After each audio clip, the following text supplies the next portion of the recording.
Friends, ఎప్పట్లనే ఈరోజు సరికొత్త వీడియోతో అయితే మేము ముందుకు వచ్చానండి. ఈరోజు నేను కాకరకాయ ఫ్రై చూపిస్తున్నాను. అది కూడా నేను చేసింది కాదు, మా నానమ్మ చేసిన కాకరకాయ ఫ్రై అయితే చూపిస్తున్నాను. నేను ఈ కాకరకాయ ఫ్రై అనేది ఫస్ట్ టైం తిన్నాను, అది కూడా నాయనమ్మ చేసినప్పుడు. ఎందుకంటే అది చేదుగా ఉంటుందని నేను ఎప్పుడూ టేస్ట్ చేయలేదు, కానీ చాలా అంటే చాలా బాగా చేశారు. టేస్ట్ అయితే ఇక సూపర్గా ఉంది, ఎక్కడా కూడా మనకు చేదు అనేది అనిపించలేదు. అందుకని ఈ వీడియో మీకు చూపించడం జరిగింది. ముందుగా ఇలా కాకరకాయలకి పైన కొంచెం తోలు ఉంటుంది కదా, అది తీసుకొని అక్కడక్కడ లోన కొంచెం ఇలా గింజలు ఉంటాయి కదా, అవి కూడా తీసుకొని ఇలా మీకు నచ్చిన షేప్లో అయితే కట్ చేసుకోండి. నాయనమ్మ అయితే ఇక్కడ రౌండ్గా కట్ చేశారు. తర్వాత కొంచెం ఇవి డీప్ ఫ్రై చేయాలండి, అందుకని వీటికి సరిపడా ఆయిల్ మాత్రమే వేసుకోండి. ఎందుకంటే మిగతా కూరలో మనం ఆయిల్ వాడలేం కదా, అందుకని. తర్వాత నాయనమ్మ ముందుగా ఇలాగా కొంచెం సాల్ట్ అనేది వేసుకొని ఇలా మెత్తగా కలుపుకున్నారనమాట. ఇలా చేస్తే మనకి ఆ చేదు అనేది పోయి టేస్ట్ బాగుంటుందని ఇలా చేశారు.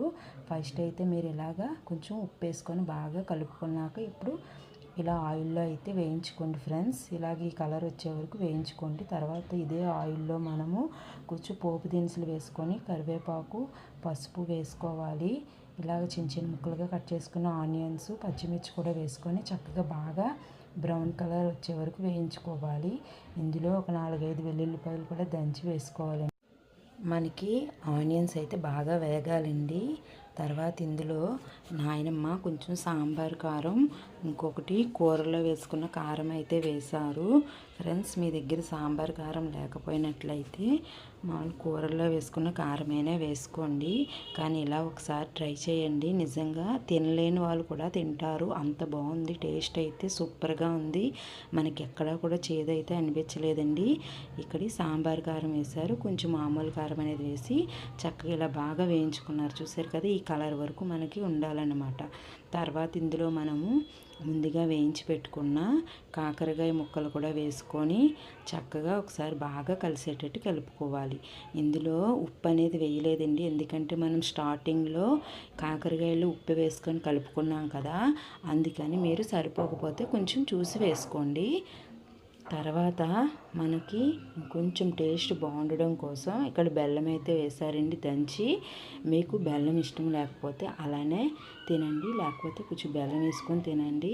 తర్వాత ఇందులో పుట్నాల పప్పు, తర్వాత కొంచెం వేరుశనగ గుళ్ళు కూడా వేయించుకొని ఇలా మిక్సీ పట్టుకొని ఈ పౌడర్ కూడా వేసుకోవాలి.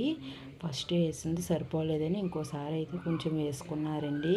అంతేనండి, ఇలాగా ఒక సెకండ్ పాటు బాగా వేయించుకొని దించేసుకుంటే సరిపోతుంది. ఎంతో టేస్ట్గా ఉన్న కాకరకాయ ఫ్రై ఒక్కసారి ఇలాగా ట్రై చేయండి. నాయనమ్మ అయితే సూపర్గా చేశారు. ఇందులో మీకు నచ్చితే కొంచెం కొత్తిమీర జల్లుకోండి, లేకపోతే లేదు. ప్లీజ్ సబ్స్క్రైబ్ చేయండి మన ఛానల్ని. బాయ్.